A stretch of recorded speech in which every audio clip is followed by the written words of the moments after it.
जिंदाबाद जिंदाबाद जिंदाबाद, हमारे साथी ये जिंदाबाद, सभी विद्युत विभाग के जेई संबंधित अधिकारीगण हैं। आवाज न्याय मांगना अगर बगावत तो समझो हम बागी हैं। न्याय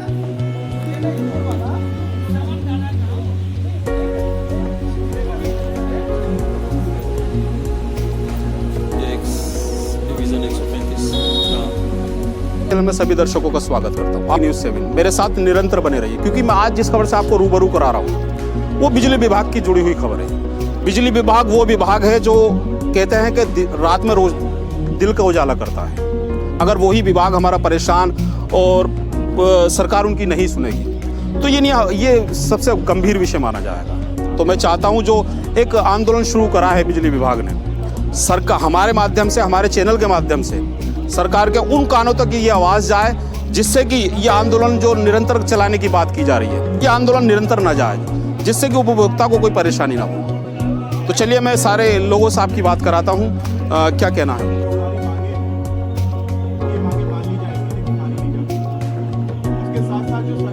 साथ अधिशासी अभियंता सौरभ कुमार झा जी, हम पूछेंगे उनसे जो आज सभा कार्यक्रम चल रहा है, क्या उद्देश्य और क्या कार्यक्रम है।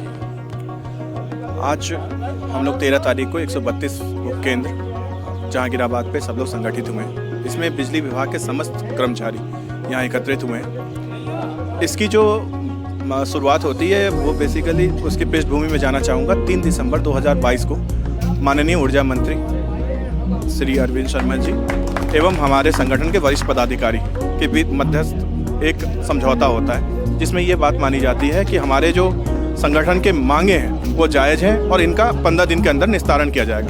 परंतु अब 3 महीना बीत चुका और किसी भी प्रकार का कोई निस्तारण नहीं हुआ। उसमें जो है संविदाकर्मी की नियमितीकरण या समान वेतन की मांग है, संसाधनों की अभाव है।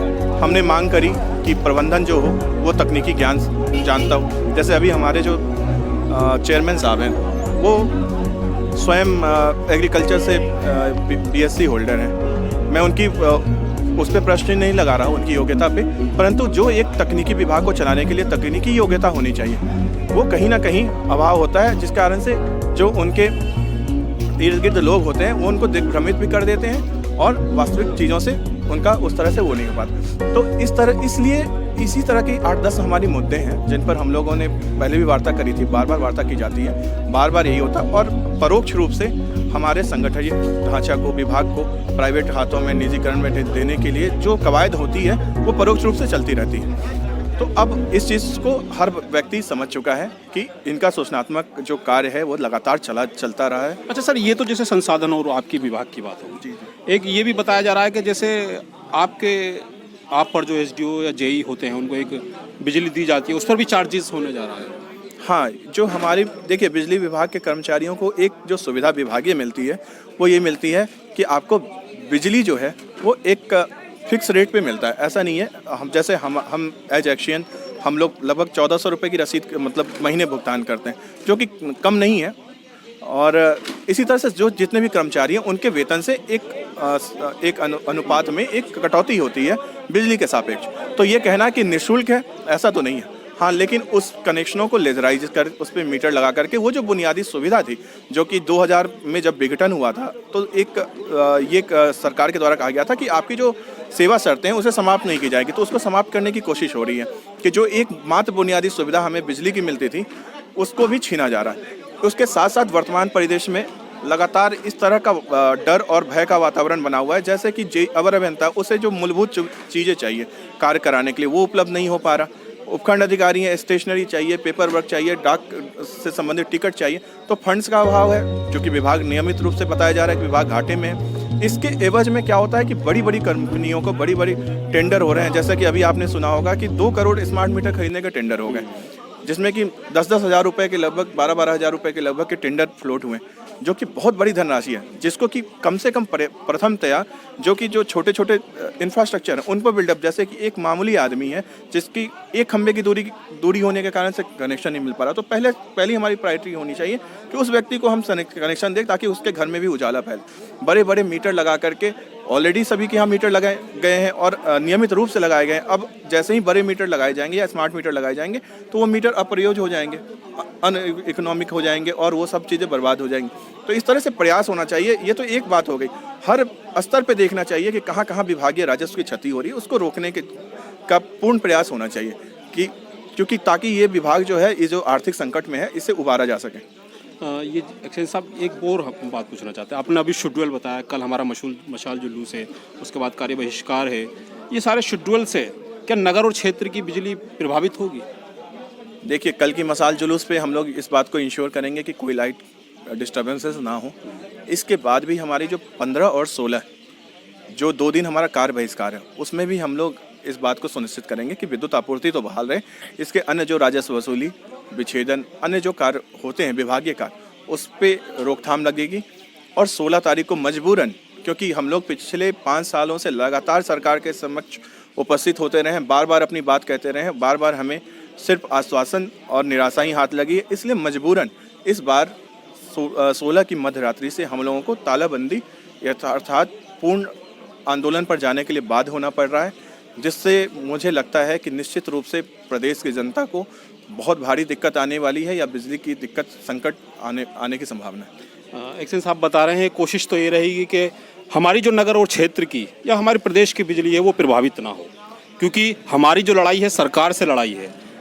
हम जनता को परेशानी देना नहीं चाहते, उपभोक्ता को परेशानी देना नहीं चाहते, लेकिन मजबूरन अगर हमारी मांगे सरकार के उन कानों तक नहीं पहुंचती हैं तो हमें मजबूरन 16 तारीख जो बता रहे हैं आने वाली, उसमें कुछ गंभीर परिणाम जनता को भी देखने पड़ेंगे। क्योंकि अगर हमारी मांगे पूरी नहीं हुई तो हम तालाबंदी का कार्यक्रम भी जो हमारे सारणी में शामिल है, जो करने जा रहे हैं, उसको हम ज़रूर करेंगे। तो ये थे मेरे साथ सौरभ झा जी, एक्सचेंज साहब, साथ हैं एसडीओ साहब हैं, और मैं पूछूंगा उनसे आज जो कार्यक्रम चला उनका क्या कार्यक्रम था और आगे की क्या कार्यक्रम रहेगा। एसडीओ साहब, क्या कार्यक्रम था, ये क्या सभा थी? आज हमारा ये जो जन जागरण कार्यक्रम के तहत एक संयुक्त संघर्ष समिति का कार्यक्रम था।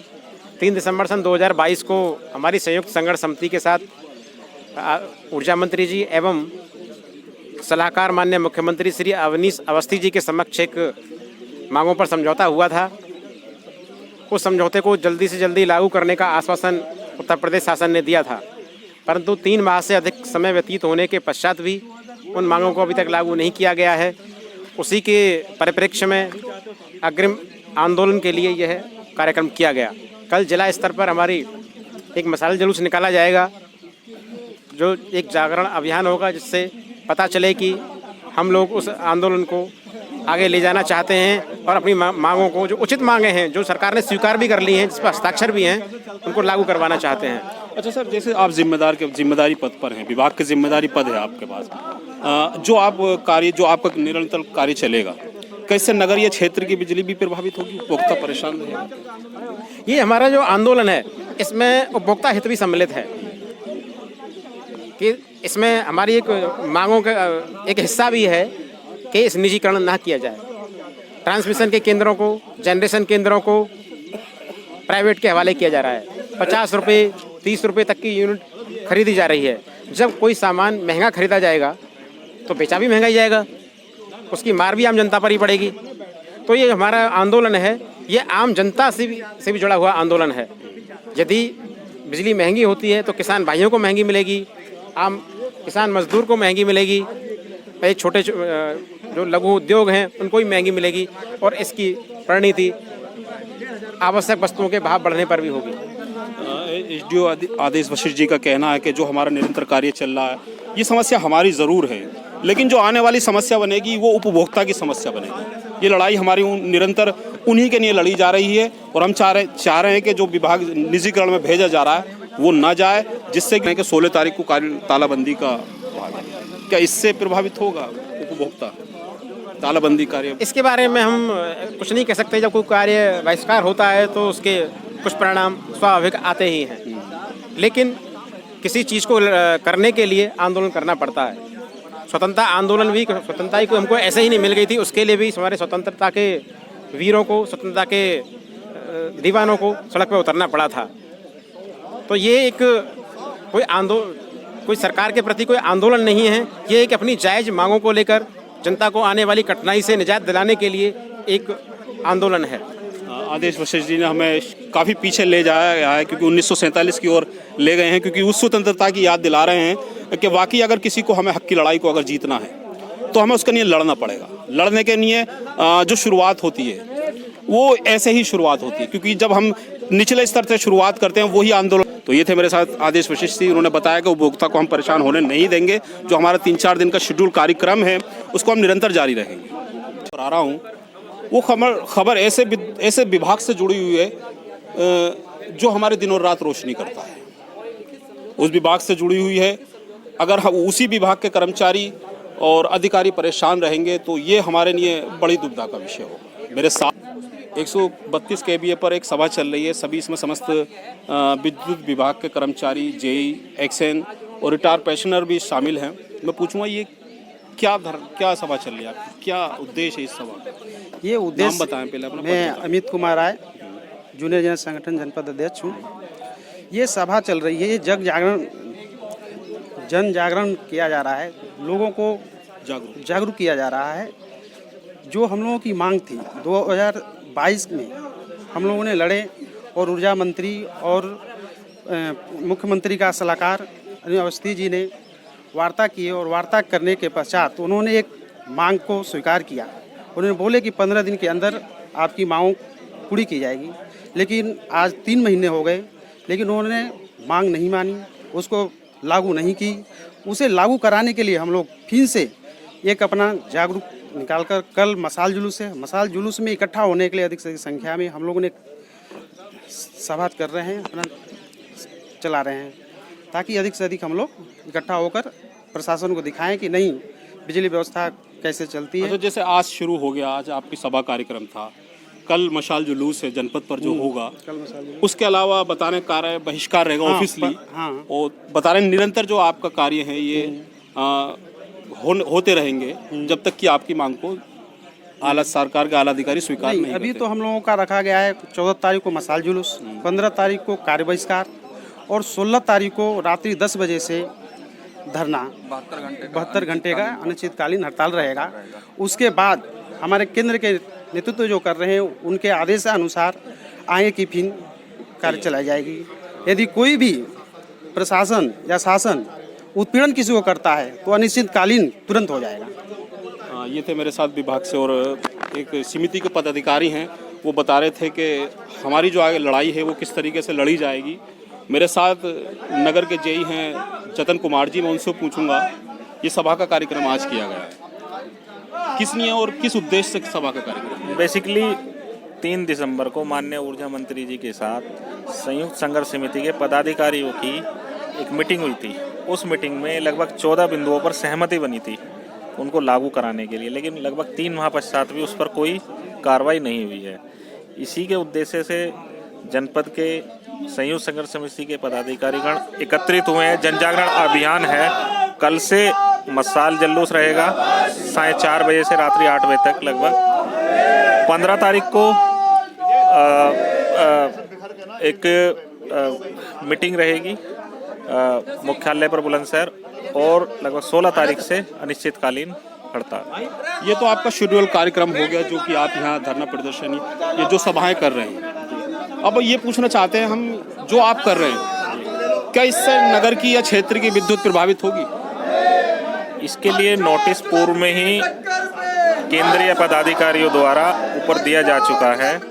सरकार अपनी व्यवस्था बनाए इसमें।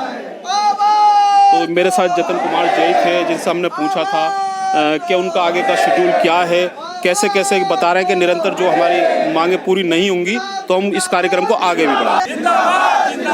हमारे नेता जिंदाबाद, हमारे साथी ये जिंदाबाद, सभी विद्युत विभाग के हमारे साथी जिंदाबाद, जेई व संबंधित अधिकारी गण हैं। आवाज ना मांगना अगर बगावत तो समझो हम बागी है। ये मुट्ठी बांधकर अपनी बातों को शासन प्रशासन तक पहुंचाने की कोशिश कर रहे हैं। इन्होंने बताया है कि हमारा जो लगातार कार्यक्रम है ये चल